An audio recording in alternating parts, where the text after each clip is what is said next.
This is BYU Sports Nation, brought to you by the BYU Store, simulcast on BYU TV and BYU Radio. Now, from Studio B, here's Spencer Linton and Jerem Jordan. BYU Sports Nation is live, your day-to-day play-by-play in Studio B, presented by the BYU Store, official outfitter of BYU fans everywhere. Tuesday, August 10th, wherever and however you're connected. Once again, it's great to have you with us. I am Spencer Linton, teamed up alongside a man who is about to name drop somebody very important in college sports circles, Jerem Jordan. Well, we know people. Congratulations to Holly Rowe, who just got the new sideline reporter gig for Saturday night ABC College Football. That's pretty cool. Well done, Holly. Now, those who have been watching this particular channel and KBYU before should know Holly. Holly graduated from the University of Utah. She's one of our favorite Utes. Then she came and worked at KBYU. She would sideline. She would do play-by-play even. She did men's volleyball for years, women's hoops. She also later hosted True Blue. I was a student reporter on that show working with Holly. She was awesome to work with, and it was fun to learn from her. And obviously she's been at ESPN forever and been a big deal. She was hosting True Blue while at ESPN. She'd come in during the week, host that show, and, of course, go across the country and sideline. So she's a fantastic storyteller, and I'm super excited for her to get this new opportunity. I love her story of how hard she worked to get to where she is today. Yeah, overcoming cancer as well. Yes, incredible stuff. Gnarly, right? Yeah, and I appreciated her tweet when the U.S. women's volleyball team won the gold medal late last week. She said, I just can't stop crying because she's been around that sport for such a long time. Yeah. We had her on. We actually were at the Miami Beach Bowl on a Saturday in the parking lot of the hotel off of Miami Beach. And it's 2 days before the bowl game, and the women's volleyball team's playing for the national championship that night against Penn State. She's a sideline reporter. We actually had Holly on to talk about women's volleyball. Yeah, the story was volleyball in Miami Beach. Yeah, and then the story was people punching each other after the bowl game. But yeah, is that the second greatest nickname for a bowl game in BYU history? There's the Miracle Bowl. Yes. And then there's the Miami Beach Brawl. That's the second best nickname, I think, for a bowl game in BYU history. Yeah, because Red Alert is a play. I know the athletic department doesn't like it. Red Alert is a play. It's not really a bowl game, right? It was, pun intended, a black eye, at the time. But it is a fun nickname. Oh, my goodness. Do any other bowl games have nicknames? I can't remember. No more black eyes on today's show. Oh. Our lineup includes a new public enemy number one for BYU athletics. Well, Has somebody supplanted Kyle Whittingham? Is he public enemy? No, he's not. I joke. Who is public? That's another day. Yeah. Okay. Isaac Rex is going to be featured prominently on today's show. He's been nicknamed the Elk by... This is what an elk sounds like, by the way. Okay. Now... Okay, we actually have another one. Go ahead. Okay, play another one. That's the one. So when Isaac scores a touchdown, by default, we have to play the elk sound, Well, right? I think in stadium they should play it, too, so everyone hears it. Hey. Cougar beat writer Jeff Hansen gave us that gem. So the elk is going to be at the center of today's show. Top 5 Tuesday will feature the Elks' top 5 plays from last season. I'm pretty sure we're going to hear that sound again later. And don't forget, we have a full recap from... right now. That's Day weird, man. Day 4 of BYU football training camp. Bring on today's BYU Sports Nation headlines. When Jimmer played for the Pelicans, we'd play a Pelican sound. So, yeah. Day 4 of fall camp yesterday featured touchdowns, interceptions, many other things in the 20 minutes of media observation. In the post-practice interviews, head coach Kalani Sitake was asked about attributes he wants from the starting quarterback to be named. Win. Score points and win. That's what it is. I mean, I don't know if we need to break it down other than we have the best leader out there that can put us in a position to score as many points as we can, and that's going to be the bottom line. 2017 Kalani Sitake in 2021. That's what he sounded like at every halftime interview that year. Practice 5 is today, by the way, which means they can go full pads, if I understand correctly. The acclimation period's over. Some tough news here A guy that we recently chatted with in the locker room, Talon Alfrey, is out for the season with an Achilles injury. He revealed that via his social media accounts. We love Talon, and are looking forward to him getting healthy so he can get back and finally play. He's a freshman who had a chance to crack the two-deep lineup at safety specifically. Of course, we wish him a very speedy and healthy recovery. Yeah, it happened during a routine drill before fall camp. Right, and that's so often is the case with Achilles injuries. Yeah, Achilles, you never know, man. He's my least favorite Greek character. BYU Hoops is an 11 seed in the latest Joe Lunardi ESPN bracketology because August. The Cougars are the third team in and would play Seton Hall in a first 4 game. They're in, Jerem. It's super exciting. It's also August 10th. It's good to sniff the tourney in August. Yeah, can't wait for... It's fun to be in at this point. Yeah. Sure. Absolutely. How many teams out of the West Coast Conference got into Lunardi's bracket? We'll discuss that later. The BYU women's soccer team returns to Southfield. They will hold their annual blue and white scrimmage tonight. The scrimmage was postponed initially after poor air quality on Saturday. Hopefully that all clears out very quickly because they've got an exhibition game against Weber State on Saturday. The AQI is under 150. Okay. So they're good. Okay. That's sort of what We're they're good. It's 133 at the moment. Unhealthy for sensitive groups, so Cougar Board, watch out. And Bill's Mafia. Carson Lundell and us, apparently. We'll get to that. Carson Lundell currently tied for 137th and shooting forward in the U.S. Amateur in Oakmont, PA. Got to be quick with me. I'm from Erie, PA. How about some Cougars at the Utah Women's Open? Kirsten Fotu, currently second place. She has a score of 3 under. Lila Naliai, tied for 9th, shooting 3 over currently. And this just in, Jerem. The USA Today Coaches Preseason College Football Poll just released. Is BYU in the top 10 or top 20, Spencer? BYU receiving a total of 53 votes, which is good for 6 spots out of the top 25. Number 31? Hey, 6 spots out, not bad to open up. As we like to say, BYU is 31st in the top 25. Yes. Utah is 26th in the top 25. Okay. BYU opponent Arizona State is 28th. 3 spots out. And USC is 14th. So one team into the coaches poll. I'm actually of the opinion, I do love the polls preseason, but I'm also like, hey, if you waited like 4 weeks, I wouldn't be mad either. It gives a little context to the beginning. Sure. But it's also kind of fun when you just kind of see who's what. If UCLA is 2-0, they'll be in the top 25, even though they never deserve it or whatever, Granted, if BYU's 2-0, it has a chance to get into the top 25, I would say, as well. If BYU beats Arizona and Utah, I think BYU might be in the top 25. Yes. Although this is a poll that I don't like, actually. The coaches poll? The Sports Information Directors poll. Nothing against the SIDs. We love our SIDs. But they ain't watching every game. Writers are at least trying to have a sense. The writers. Yes, they're so dignified, Jeremy. Ralph Russo of the AP. That's a Colin Cowardism. Yeah. One of the writers pointed out that the AP poll for the writers will be released coming up shortly in 5 or 6 days. So on Monday. So we'll find out where BYU falls with the writers on Monday. Listen, we're not talking about our local awesome Daily Herald Des News Select Tribune people, okay? We love our We're talking about people in the baseball world that won't put Pete Rose in the Hall of Fame. Jeff, Jay, Dick. We love all of you guys. You're great. All rise and shout.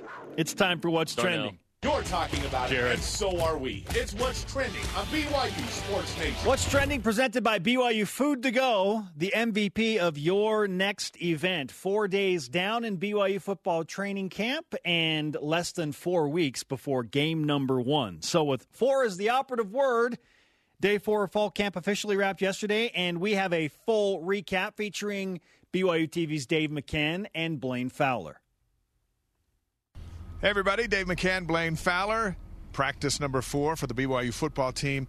The smoke out here drove them inside the indoor practice facility. What a nice vibe they had today. Yeah, this team has a lot of energy, and you can tell that they're further along maybe than any Kalani Sitake team has been, with so much experience at almost every position group. I mean, they're rolling already, and they're only 4 days into this. Let's talk about the quarterbacks. It's always number 1 on your list. We watched all 3 throw really well today. We talked with Baylor Romney after the workout, and he said that it is, I want the job, Connor wants the job, Jaron wants the job, Very competitive. Yeah, and Baylor told us that Aaron Roderick told him all three quarterbacks will get equal reps the first couple of weeks of practice, and then they'll start to make decisions on who gets more reps. And in the practices that we've watched, and we got to watch them today, in those equal reps, they've all been really good. Yeah.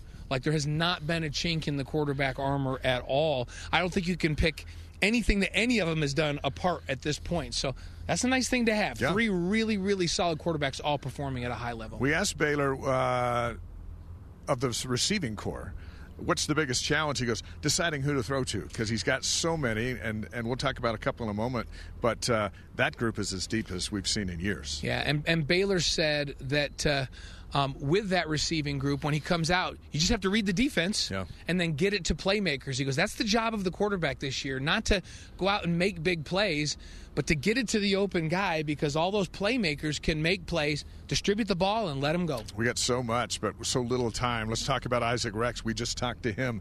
The tight end group is as deep and as loaded as we've seen in years. Yeah, Isaac talks to us about, hey, we're going to have a lot of times when we put three tight ends on the field that are out there kind of starting when you go Mason Wake at fullback, and then you can play Dallin Holker and Isaac Rex with two tight ends on the field. There's going to be a mismatch someplace, and that tight end room is as deep as it's been maybe ever. Back in full pads this weekend, as soon as tomorrow, maybe some live contact on Saturday. And eventually we're going to talk about the defense, but it's the offense today after the fourth practice for Blaine Fowler. I'm Dave McCann. We'll see you later on BYU TV. Our thanks to Dave McCann and Blaine Fowler for that Day 4 recap. Okay, not surprisingly, Jerem, everybody still has all attention focused on the quarterback race. We will until they name it, right? Yes. Yeah. And when will the quarterback be named? Sounds like it's a few weeks still, and we'll get to that in a second. But, yeah, it's Baylor Romney and Jaron Hall and Jacob Conover, obviously. And Baylor was actually asked about the competition, which led to this exchange with the media yesterday.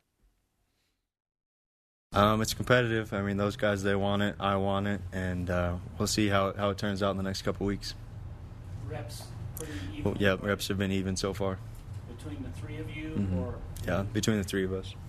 What type of timeline has Roderick laid out for you and the quarterbacks in terms of a decision? He just said the first couple of weeks, reps will be split evenly, and I don't know what that means as far as how far into fall camp we're going to be before reps start to get divvied up differently.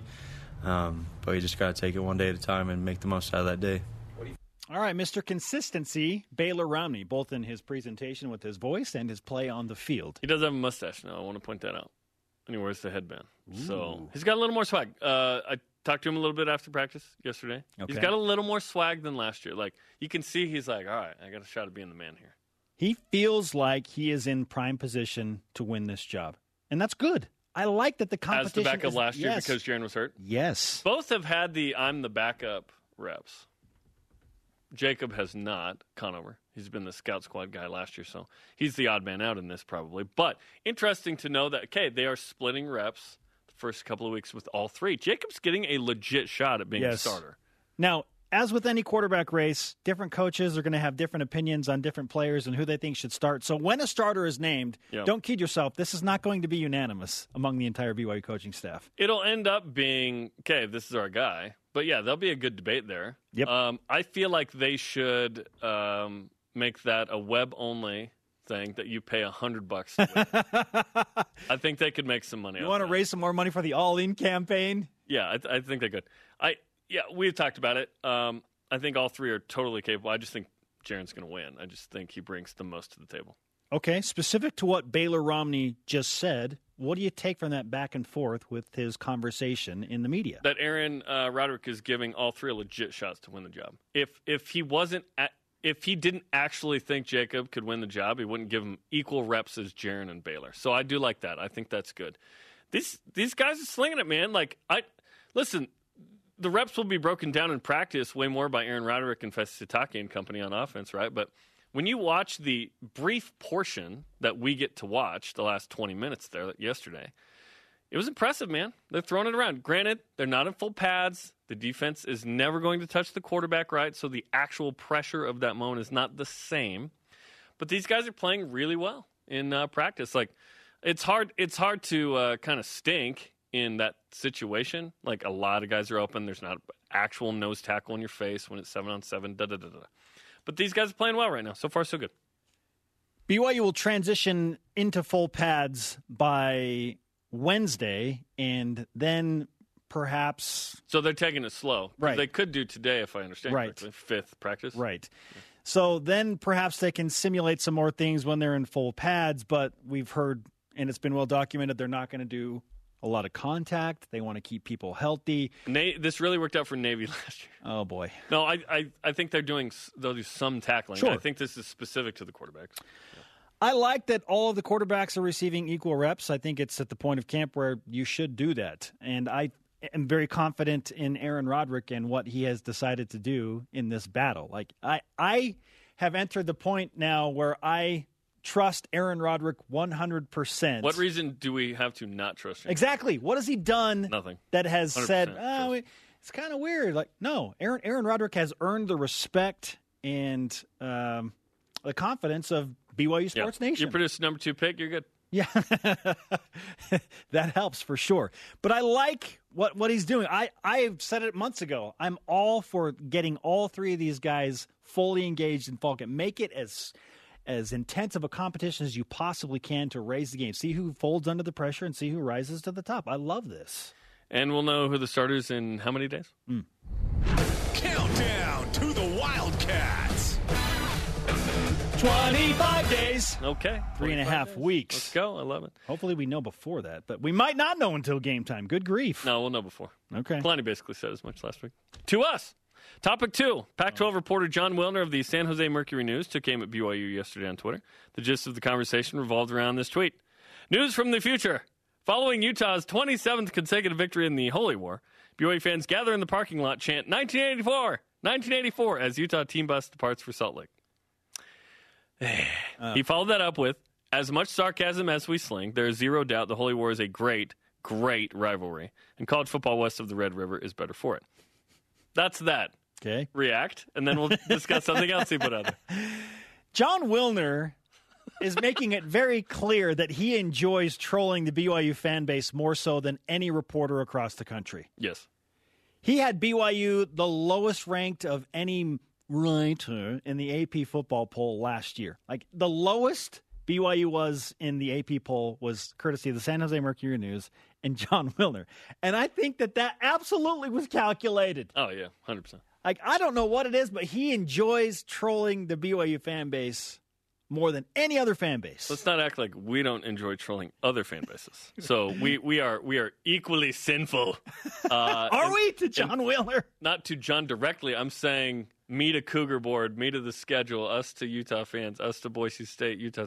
It happens. It happens, okay? We're all having fun. It's all good. He's a Pac-12 guy. He's in the heart of Pac-12 country, and he knows how to push the buttons, as any writer should. Like, he's getting a ton of engagement. He's pretty aggressive for the average writer. He's getting exactly what he wants. He's pretty aggressive for the average writer. We obviously work for BYU. We're not like unbiased journalists up here. Like, we're trying to present information in the fairest way possible, but it's from a BYU standpoint, obviously. So he jokes 27 consecutive ones. Okay, so I actually got a laugh out of this. I thought this was pretty funny. I was both offended and laughed. Yeah, right. It's like, I'm a little bugged by this, but it's funny. What? Okay, well played, John Wilner. Yeah. But it was what he said next, Jerem, that really kind of bothered me. He tweeted, Pac-12 schools earn greater than $25 million annually from ESPN, Fox, Pac-12 network contracts. My guess is BYU's deal with ESPN is nowhere close to that, and the Salt Lake City market's already baked into the deals. How are the Cougars a value add in addition to all other issues and complications? He was replying to a tweet from at Cougar Center, Salt Lake City. Okay, so what value would BYU add to the Pac-12, which is our question of the day, William? Okay, can I just point out something first? John, I think, is a very good writer. I think he's educated. He's a good reporter. And he's very in the know. Mm-hmm. I think he's in the details, very accurate. I think this is one of his rare bad takes because he says Pac-12 schools bring in more than $25 million. They do that because they're a part of a conference, and the conference structures the deal. BYU is an independent. If BYU were part of the Pac-12 or another conference, they would then have more power as part of a conference to merit that type of money. Like, who's to say that if BYU got invited into the Pac-12, that would cause the Pac-12's overall value to go down. I don't think that It wouldn't go down. It'd probably be equal. Yeah. I don't think that's the case. So, If Arizona had its own TV deal, how much would they be worth? how much would they be worth? I would argue that they would be less than BYU. I would think around equal, probably a good basketball deal, depending on what league they're in, Okay. I guess. But Arizona football stinks. We're talking No. football, though, right? Just football? Yeah, BYU's you're right. Just Yeah. football. Yeah. BYU would make more money than Arizona football would make. Would or Oregon State. Would ESPN want that? Washington State. Yeah, Yeah, would ESPN want the mid to lower tier schools in the Pac-12 individual contracts? 25 plus million annual. What does BYU bring? Well, again, you're comparing pineapples and mandarin oranges. Well, like this is and let's pull a Big 12 SEC logic here, right? The estimate, who was it? Stuart Mandel, was it? The Athletic, that if Texas and Oklahoma, they comprise 50% of the TV revenue value. In the Pac-12, I would argue that it's probably some combination of like SC and Oregon, Yes. and Washington or something. yes. Where if you took out the top two there, then what? Then what? Yeah. Because, yes, there's some good brands, but, like, Stanford's not on the rise in football. Andrew Luck's not walking through that door. UCLA has been perennially overrated, as you've chronicled very well. Cal has not been good for a while. Washington State had a good year 2 years ago, but that was kind of it. Like, Washington made the playoff in 2016. They've been super solid, but not like Oregon is your biggest brand. Utah's been really good, but not actually won the Pac-12 quite yet. So, and Arizona State's always talked about being good, but never actually does anything. So, the same idea of if you took Texas and Oklahoma out of the Big 12, 50% value down, right? What would it be? That same idea here. So, Yeah, no, USC I'm with and you. Oregon decide to go to the Big Ten. What's the Pac-12 worth now? Right. No, it's and I would argue that almost every league would have something similar. I think Texas and Oklahoma, their number's pretty big in the Big 12. Like if you took out Ohio State and Michigan out of the Big 10, I still think there's some quality properties in there.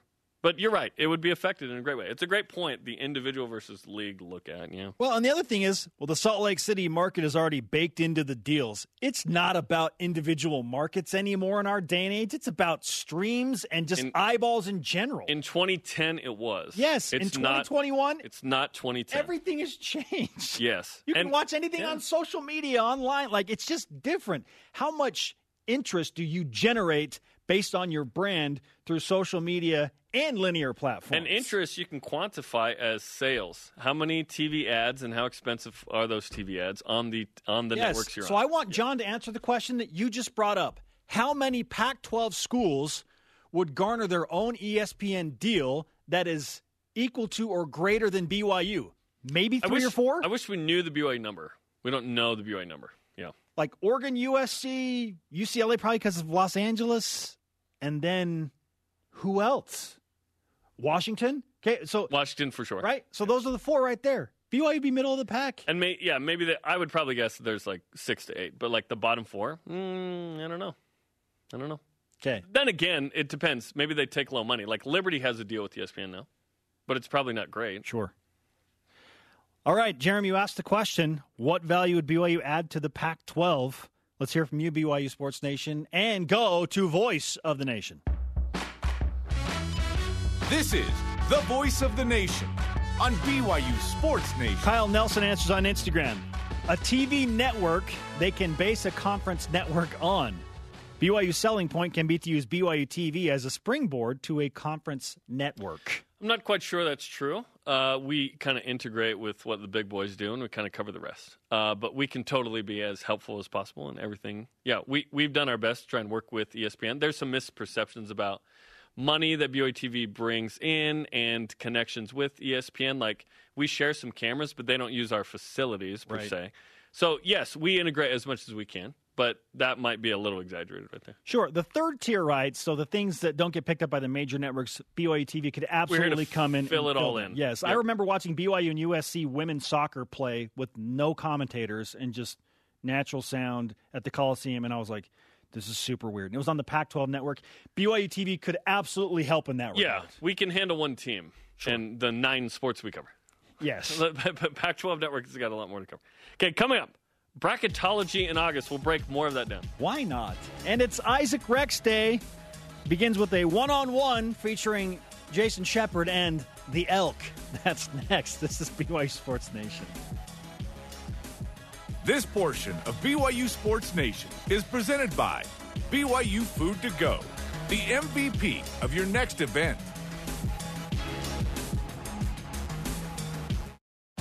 BYU Sports Nation is presented by the BYU Store, official outfitter of BYU fans everywhere. After further reviews back each week, watch tonight, 7 Eastern on the BYU TV app as Dave McCann, Blaine Fowler, and David Nixon break down the film. Tonight's show features players from 2020 who took the spotlight. You can also watch it on demand anytime on the BYU TV app. Isaac Rex has some great hooves or hands.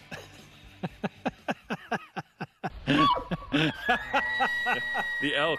Yes, the Elk. We are live in Studio B with your day-to-day BYU Sports play-by-play.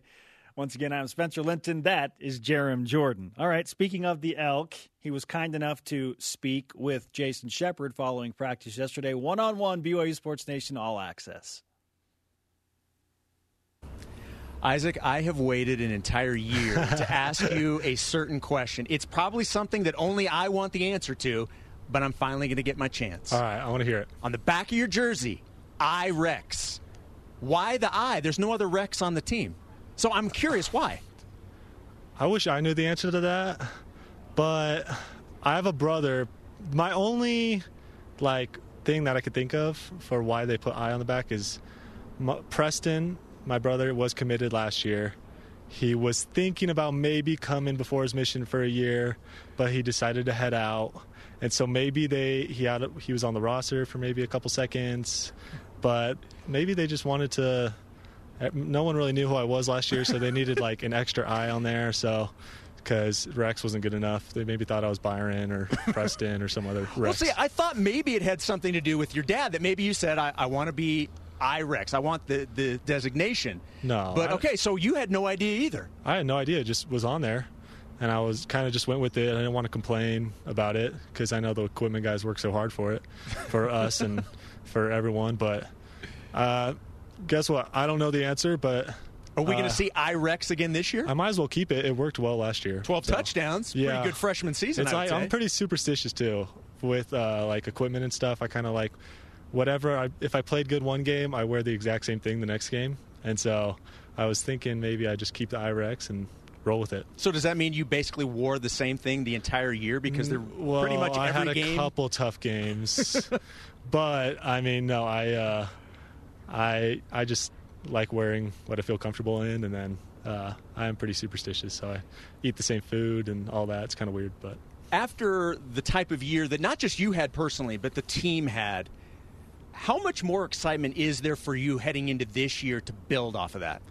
Well, I'm just excited to play in front of a lot of fans. I haven't had that full capacity feel yet, and I'm excited to play some really good teams like Arizona and Utah and Arizona State and a bunch of other good teams early on in our schedule. But I feel like our momentum's picking up in practice, and we're starting to get back to where we're feeling comfortable, and the quarterbacks look great and all the other positions look great. So I'm just excited to be out here playing. Even though there's going to be a different quarterback, how much nicer is it for you and your teammates that the offense is going to be the same, that you're going to be able to continue that, and you don't have to, that you can build off it from a continuity standpoint? Yeah, no, honestly, last year, especially early on, I was thinking a lot about the scheme, about the plays, about what I had to do on this specific play. And now that I know the offense really well, you could just play and not have to worry about what's going on and this different front and this different these blitzes and what's my assignment. I could just play freely and play with confidence. As we talked about at the beginning of the interview, quite a freshman season for you. Do you feel the need to top that, to be better than that, or is it just go out and play your best and whatever happens, happens? Yeah, I think it's just go out and play my best. I mean, I have high expectations for myself, but also we have a lot of great guys on a lot of great skill positions. I mean, we have a lot of great running backs. We got a lot of great receivers, a lot of great tight ends, a lot of great quarterbacks. So, I mean, not everyone can have the ball every play, so I'm just going to go out there, play my best for my team, and help them win. Well, let's talk about the tight end position. Obviously, it's probably one of the most lethal and deep positions, certainly on the offense. How good do you think this group can be? Because a lot of people, including myself, are pretty excited to see what this can do. I think we could be really, really good. Like just watching us in practice and watching the other guys, like we are so talented at every position, but I think tight end could be one of the most talented positions because Holker looks great off his mission. He looks really good and fast and explosive. And obviously Carter and Mason, the fullback, and Lane and Bentley, like we have a lot of good players. So I'm excited to watch these guys work in practice, and then I'm going to contribute to that room also. And granted, it's only been a couple of days, but how has camp gone for you and the offense? It's gone really well. I feel like early on it was kind of tough getting back into it, but we're starting to pick up, and we're starting to feel like we were later on this season last year. And honestly, throughout all last year where our offense was clicking. So we're feeling good. We're getting used to the quarterbacks, because it's kind of tough working with three or four, but we're getting used to them, and they're throwing great balls, and they're making us look good. What areas do maybe you feel need improvement, and what do the coaches talk to you guys in terms of your position group that maybe there's some improvement that still needs to be made? For me personally, I could always get better blocking. We're going to play some really big DNs, some really big linebackers this year, so I could always get better on my technique and blocking. Route running, I feel like I've gone better since last year, but I could always improve on that. There's so much I can improve, and that's why we're here for 8 hours a day, 10 hours, because we're just trying to get better and to work. But I could say this: I feel a lot more comfortable at this time than last year at this time. So I feel good, and I'm ready to roll. It's probably pretty scary for opposing defenses to hear that they're a little bit more comfortable after what you did last year. So let's look ahead just quickly to Arizona. You guys have obviously a couple more weeks of practice, but how excited are you guys to be able to, like you said, play in front of fans? You're heading down to Vegas, Arizona, to finally get this thing started. Well, I think we're going to be the first full capacity fans in that stadium, right? So that place is going to be rocking. I heard they already sold like 50,000 tickets or something. And so I literally stay up at night dreaming about that game. So I'm so excited to be rolling and to go play the Wildcats. All right, last thing, some personal news. In fact, I think we're going to break a little news here. A big change in your life, in your personal life. Would you like to let everybody know what's going on? Well, a lot of people didn't think I could actually get a girlfriend, and then I did that, including Kiki right here. She told me, she said, you can't get a girlfriend. You're not. She's agreeing. She's not. She says it's true. You're not good looking enough, and you don't have the personality. And so she told me that, and I took that to heart. I took that personally, and then I got a girlfriend, and I was able to she actually stuck around with me, and so I got engaged yesterday, so I'm really excited. And her name's Lexi Davies. She played volleyball at UVU. She's very beautiful and tall, and we're going to make great Division I babies. For BYU. For the Cougars. Yes, that's what I like to hear. The class of 2040, watch out, because our kids are coming. Isaac, great stuff. Congratulations on the Life News, certainly, and I know everybody's looking forward to another fun season. Thanks for taking the time. Of course. Thank you. Appreciate it. The Elk, Isaac Rex. Great Division I babies. We're going to make great Division I babies. He's not the only great BYU athlete to go the Utah Valley volleyball player route. Yoli Childs also. With Megan. Yeah. Yes. Oh, they're great. They're great. And what a, great stuff from Jason. What a great freshman year he had. I think he'll be hard-pressed to topple 12 touchdowns in a season. For those that don't know, that's tied for 5th in BYU history in a year for touchdown catches. I mean, any pass catcher, not tight ends. Cody Hoffman never had 12 in a season. Dennis Pitta definitely never had 12 in a season. I mean, it's incredible. And our stat of the day illustrates another point. It's the BYU Sports Nation stat of the day. Isaac Rex had a touchdown catch every 3.1 catches in 2020. Yep. I've got to dig into this a little more, but of what I found so far, if you go minimum 25 catches, that's number 1 in BYU history. 37 I need to dig in a little more. But he had 37 total catches. Yes. 12 touchdowns. That is unbelievable. That's crazy, right? What he did was pretty remarkable. So keep it up, Isaac.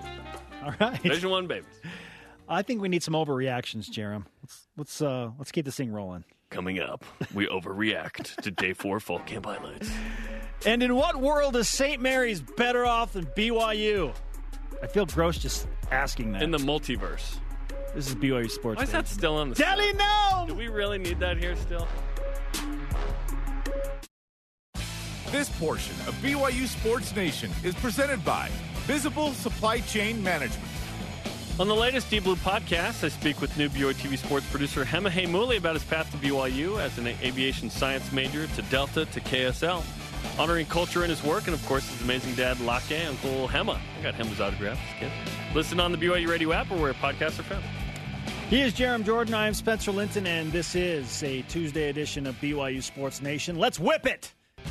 Cougar Whip Around, presented by Visible Supply Chain Management, tackling America's most challenging shipping problems. 2 more Arizona State assistant coaches are on administrative leave as a result of an investigation into dead period recruiting violations last year. That's 3 total now, the tight end, wide receivers, and DB coaches. Will this affect the game against BYU on September 18th? Yes, how can it not? There's this air of uncertainty around Arizona State's camp. You get used to your coaches, how they coach you in the heat of battle. Like, if they're not there and you got to come to Provo and play that game, how can it not have at least a little bit of an impact? Yeah, it's weird. It's a weird time at Arizona State with so much uncertainty out there. I wouldn't want to be in that scenario.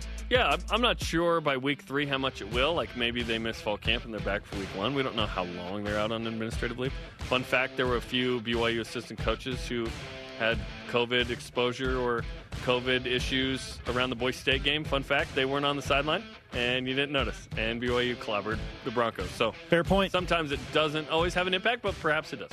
COVID and being sick, however, I think is different than breaking rules, right? There's a different feel. I guess. They're just gone. But yeah. Yeah. BYU basketball's offseason was ranked 22nd nationally. Apparently, the off-season itself was ranked? Apparently, we're ranking off-seasons now. Whatever.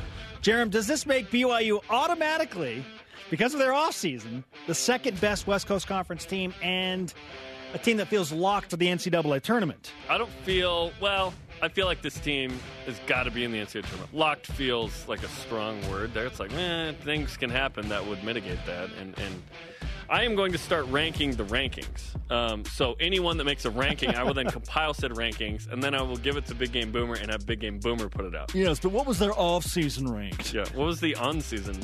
No one's ranking the on-season. I feel strongly that BYU is the tournament team right now. Yeah. The recent additions, like the way the roster's made up now, I feel like BYU is pacing to be a single-digit seed for the 3rd straight season. That'd be incredible, man. What a start for Mark Pope. Let's go get a win and set NCAA tournament. I know, right? Speaking of, Joe Lunardi of ESPN has some bracketology out. BYU's 3rd team in and an 11 seed total. Will BYU do better than that in March? Yes. And just to answer that, I think BYU is going to be a single-digit seed once again. It's great that they're in this early, and I know that Lunardi is giving Mark Pope and his roster some respect, but I feel like BYU will be a single-digit seed, not an 11. As much as we love that 11 seed. I do love 11, though. The 11 seed is fun because it feels like there's a Cinderella story every year at the 11 seed line. 6 is great. 11's great. You're playing in the same game, by the way. BYU lost to an 11 seed UCLA last year. Really? Dang it. Spoiler alert, I just found that out. Oh. Gosh. Okay, so in the same bracketology, though, Lunardi has St. Mary's a 10 seed. Okay. 5 spots ahead of BYU. Couple of things there. First, is the West Coast Conference going to be a 3-bid conference this year? Hopefully. Talking to Mark Pope a couple weeks ago, was it last week? He felt like it might be 4 bids. He felt like there might be a 4th team that gets in there. That'd be great for the league. That'd be awesome. Okay. And so yes, I do think it will be a 3-bid league. I haven't dived into St. Mary's quite yet, but my guess is they had an off year. They'll be back. They're St. Mary's. They win a ton. My second question is, we don't have time really to answer it, is does St. Mary's deserve to be in a better seating position than BYU? Never. That is the correct answer. No, sometimes they do. USA Today's preseason coaches polls out. As we mentioned, BYU 6 out, receiving 53 votes. Bigger deal for BYU being 6 out or having 1 opponent ranked currently, USC at 14.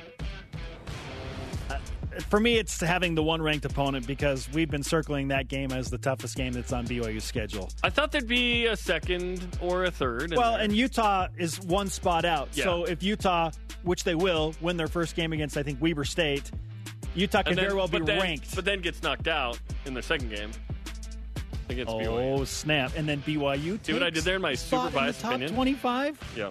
It's a bigger deal that there's 1 ranked opponent right now. Although USC, that's a tough game to close the season. On the road, number 14. Yes, hopefully they're super chunky going into maybe the Pac-12 title game. The AP will release its top 25 preseason poll on Monday. Brett McMurphy tweeted, "Awesome. Only one more week until the more than usual, quote, you're an idiot, Y-O-U-R, responses." Can't wait for that. Jerem, do you expect BYU to receive votes in the AP top 25? Yeah, receive votes, yeah. I think it'll be something similar. BYU will be out. Okay. Coastal, Carolina, and Louisiana are in the Coach's Bowl top 25. They must return their quarterbacks.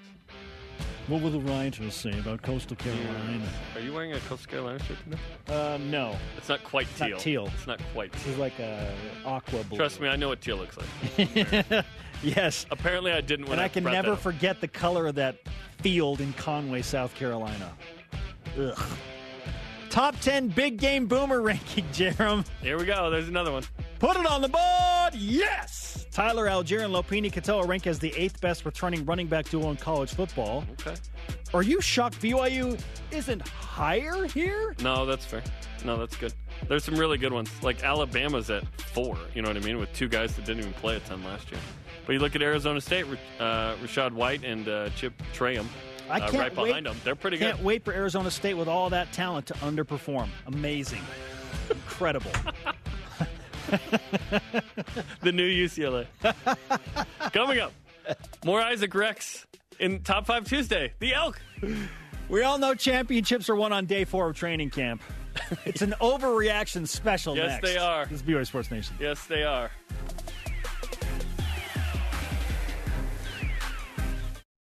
BYU Sports Nation is presented by the BYU Store, official outfitter of BYU fans everywhere.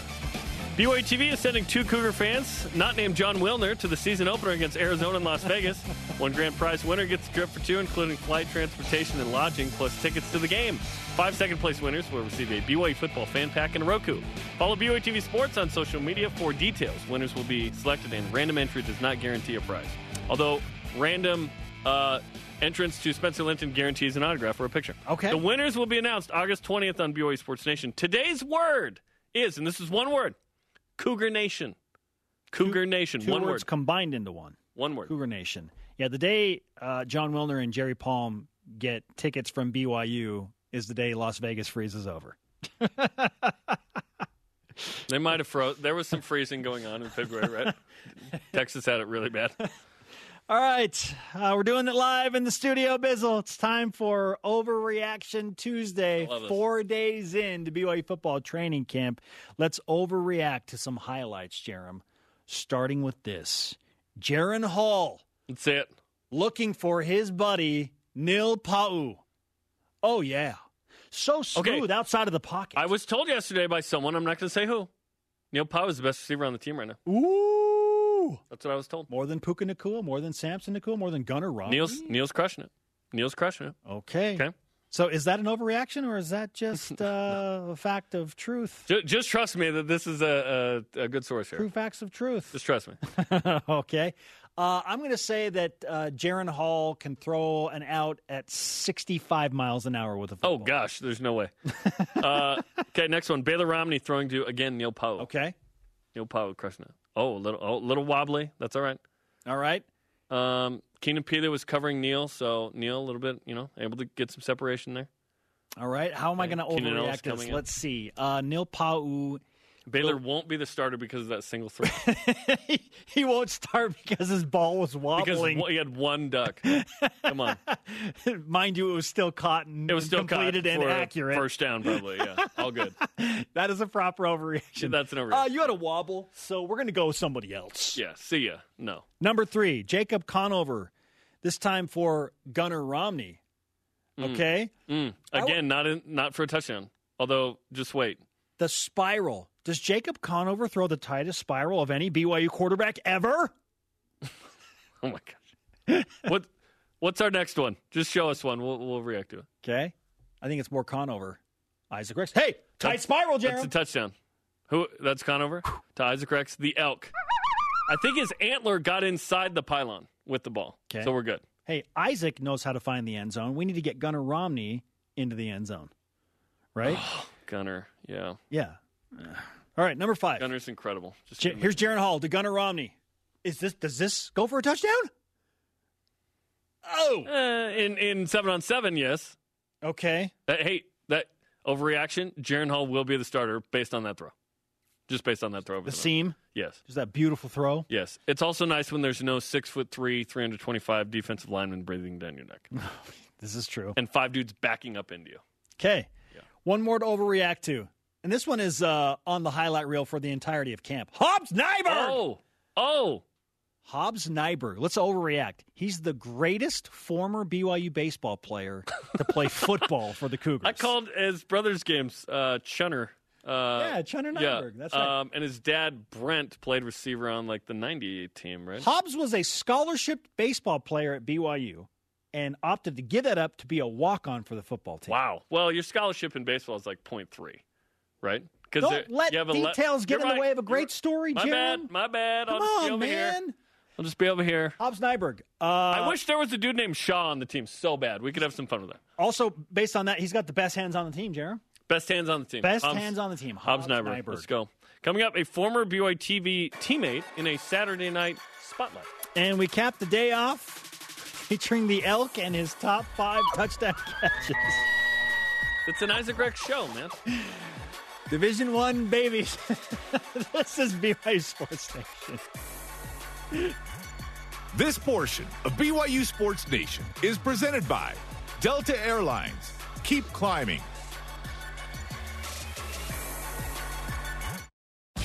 This portion of BYU Sports Nation is presented by Mountain America Credit Union, guiding you forward. BYU Sports Nation, always available on demand via the BYU TV and BYU radio apps. Download the podcast to hear more about the Elk, Isaac Rex. It is Top 5 Tuesday featuring Isaac Rex and his Top 5 Tuesdays, or Top 5 touchdowns, presented by Delta Airlines. Keep climbing. At number 5, Jerem. October 31st, a Halloween dish versus Western Kentucky. Rex grabbed 4 passes for 31 yards, including this touchdown. Made it a common theme to catch these 50-50 balls, and that's just unfair. He's 6'6". BYU beat the Hilltoppers 41-10. They were the Hill Bottomers, Jerem. Okay. You know what? Next. Number 4. Dad jokes. Trick play touchdown against UCF.